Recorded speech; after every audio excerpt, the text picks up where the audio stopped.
Assalamualaikum warahmatullahi wabarakatuh. Alhamdulillah ini merupakan kajian yang terakhir, ikhtitam pada kajian ilmu mantik. Jadi kemarin kita sudah membahas istiqra ya. Dari pembagiannya ada istiqra tam, ada istiqra nakis. Kemudian ada istiqra ilmiah. Ini kita sudah bahas. Monggo teman-teman bisa tonton video sebelum ini ya. Jadi 2 pertemuan lah kemarin. Jadi istiqra saya sedikit mengulas ya. Istiqra itu seperti apa? Jadi istiqra itu an-nahkuma, kita menghukumi ala kulliyin, yaitu terhadap sesuatu yang sifatnya kulli. Bina'an ala wujudihi, berdasarkan atas kewujudannya, keberadaannya. Jadi kita menghukumi sesuatu yang ada. Ya, fi ba'di juz'iyatihi, baik itu kita menghukumi dari sisi sebagian daripada juz'i, atau kita juga menghukumi dari semua dari keberadaan itu. Nah, dari melihat yang baik itu yang kulli ataupun yang juz'i, kita menghukumi. Nah, menghukumi terhadap sesuatu yang juz'i ataupun yang kulli itu kita sebut dengan istiqra. Kayak misal kita melihat orang hitam ya. Ini kembali lagi sebenarnya ya. Kalau misal kita melihat orang Nigeria itu, misal 10 orang Nigeria, oh orang hitam.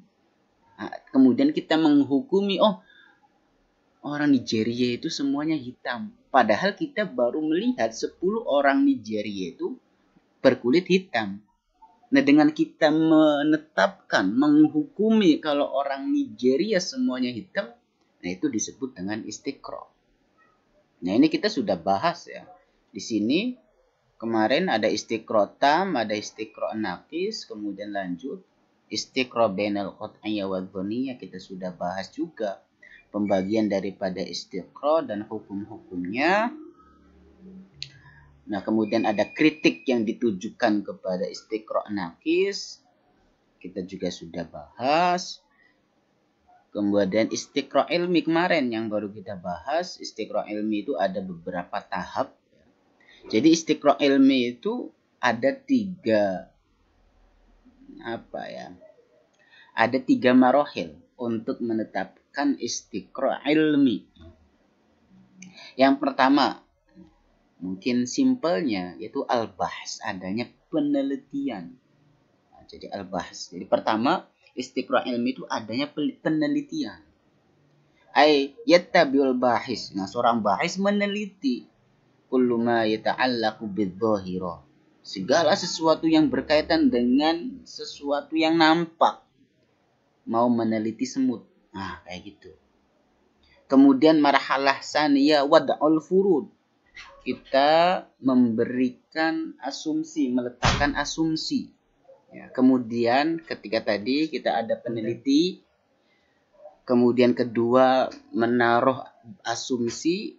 Nah, baru nomor 3 marhalatut tahakkuk, yaitu baru kita mengafirmasi, teman-teman. Pertama dari meneliti, menaruh asumsi, kemudian mengafirmasi benar tidak, gitu kan? Apa yang kita tadi peneliti, apa yang tadi kita sudah teliti, apa yang tadi sudah kita asumsi, kemudian yang terakhir itu kita afirmasi benar atau tidak.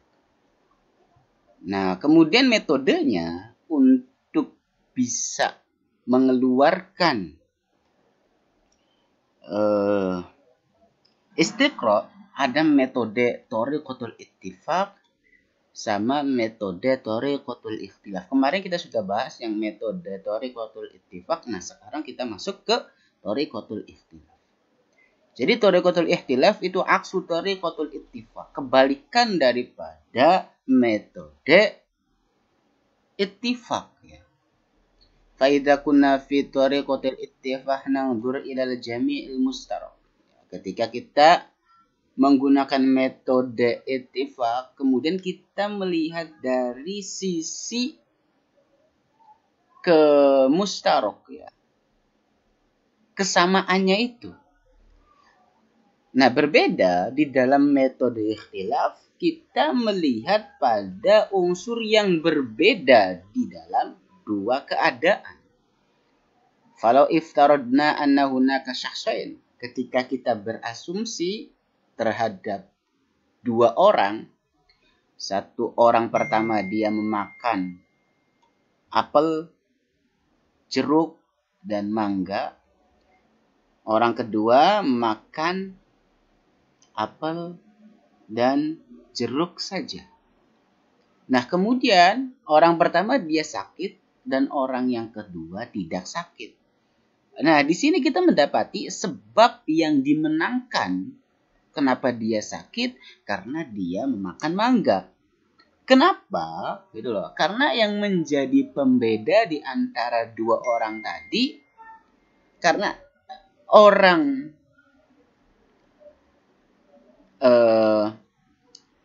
fagiyabuhu anis syahsis salim ya dulu ala anna wujudahu sabab mardusas al-marid. Nah, di sini kan dia orang kedua, kenapa gitu? Yang menjadi pembeda, karena yang menjadi pembeda di antara dua orang tadi, karena orang kedua itu kenapa dia selamat atau misal sehat? Karena dia keberadaannya sabab maradus al-marid. Karena dia makan mangga gitu loh. Itu ya menjadi pembedanya. Gampangnya sih kenapa orang yang misal orang pertama itu sakit gitu loh. Karena dia makan mangga. Kayak gitu. Sedangkan orang yang kedua dia nggak sakit karena dia nggak makan mangga.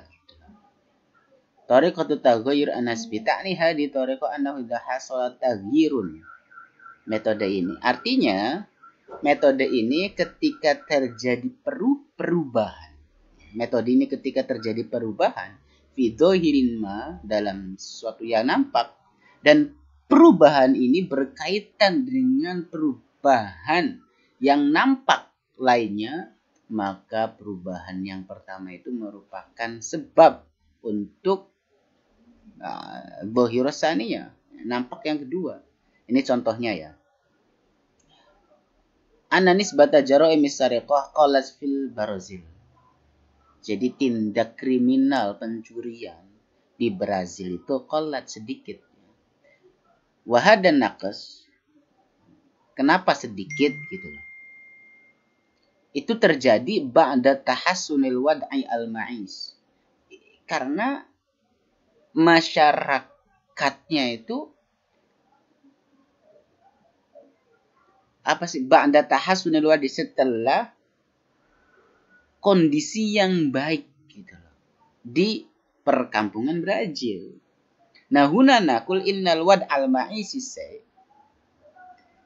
bisa kita katakan kondisi penduduk yang buruk gitu. Itu merupakan sebab pada terjadinya pencurian gitu. Jadi kayak gitu. Hadhihi ba'du turuq allati nastati min khilaliha an nata'akkada min sihhatil fardi al-musabbib lidh-dhahira. Nah, sebagian metode-metode yang kami gunakan, itu sebagai penguat dari kebenaran al-farad yang disebabkan untuk berasumsi. Nah, kemudian ada juga auhamul bahisin. Jadi, seorang peneliti merasa ragu gitu di dalam konteks ya, proses istiqra, proses penelitian dari al-furud, ya, asumsi-asumsi wahtibariha dan ya, menguji ya, kita menguji. Hunaka ba'dul auham, terdapat keraguan. Allati tantabul bahsnya membuat seorang bahs ini kayak capek gitu loh. Dalam mengulik ya, dalam meneliti, di mana para filosof dari Injilizi menyusun filosof Injilizi farnisis ya, bikun kepada 4 auham. Yang pertama, waham pertama yaitu waham qabilah. Ada waham qabilah, ada waham kahf, ada waham suq, kemudian waham masrah. Ya, kita lanjut aja ya, ini karena ini momen terakhir khataman, agak panjang sedikit lah ya teman-teman ya. Jadi annal insanu qad yatawahhamu sihhata asya limujarrad ayin annal bi'al istimi allati ya'ishu fiha ta'taqidu sihhataha wa yakunu muta'athiran bi ru'yati bi'atihi fi bahsi al-'ilm. Seorang terkadang meragukan kebenaran sesuatu.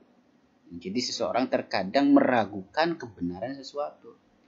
Kenapa? Limujarrad di annal bi'al istimi allati ya'ishu fiha ta'taqidu sihhataha.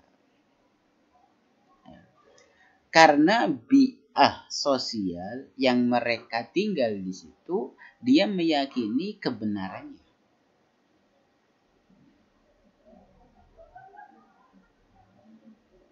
Oh ya, qad yatawahamu terkadang menduga. Fayakunu muta'athiron. Maka dengan orang-orang itu menduga, mempunyai menduga, maka dia terpengaruh gitu loh dengan pandangan masyarakat di situ. Kemudian waham al-kahf ya. Yang dimaksud dengan al-kahf yaitu seorang manusia dan masalahnya dia yang secara khusus. Manusia dengan permasalahannya yang khusus. Maka setiap manusia dia memilih kahf yang khusus. Al-mutamasil yang mencerminkan kepribadian dia. Wa mukawinatihi. Fal insan ahyanan yamilu illa tabana bandul afkar la likauniha sahiha fi dadiha. Jadi manusia memang kadang condong kepada kecenderungan pikirannya dia gitu. Apa yang ia pikiri, maka dia mengikuti apa yang diasumtifkan gitu loh. La likauniha sahiha bukan karena sesuatu itu benar, tapi karena dia condong mengikuti hawa nafsunya gitu loh. Walakin likauniha al-aksar ta'ambiran an rugbatihi wa milil akhassa. Ya, kebanyakan mengikuti hawa nafsunya. Wahum as-suq, sama lah. Wahum al-masrah, di sini kurang begitu ya. Jadi mungkin itu, mudah-mudahan ada manfaatnya. Ini alhamdulillah kita selesai, sudah khatam. Mudah-mudahan ada manfaatnya dari kita mengkaji ilmu mantik. Akhirul kalam, wassalamualaikum warahmatullahi wabarakatuh.